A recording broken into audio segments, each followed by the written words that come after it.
Welcome back. Today we will learn something very important, special purpose funds. Special funds?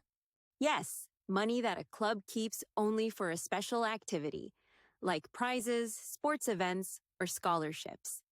A special purpose fund is money kept aside for one purpose only. We cannot use it for anything else. Only for that purpose? Exactly. Let's see an easy example.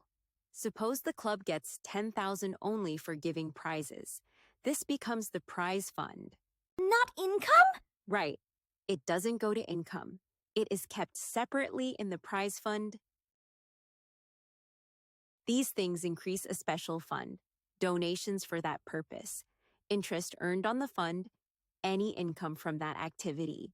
All added to the fund. Yes, everything related goes into the fund.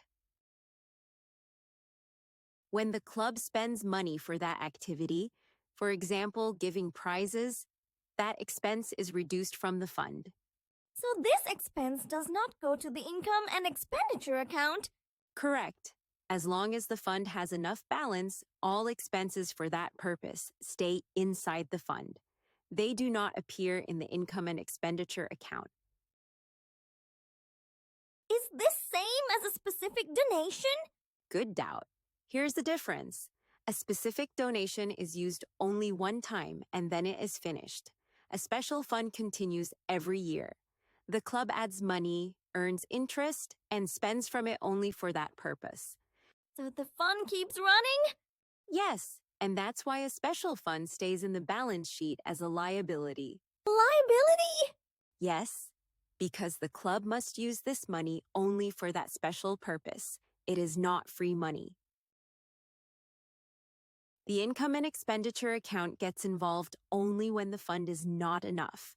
Let's take an example. The prize fund has $2,000.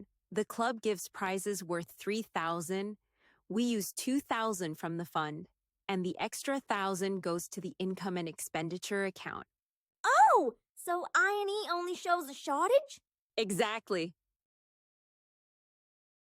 So special funds are for one purpose, and we keep all money for that purpose inside the fund. Correct. Keep it separate, use it only for that activity, and accounts become very simple. And that's it.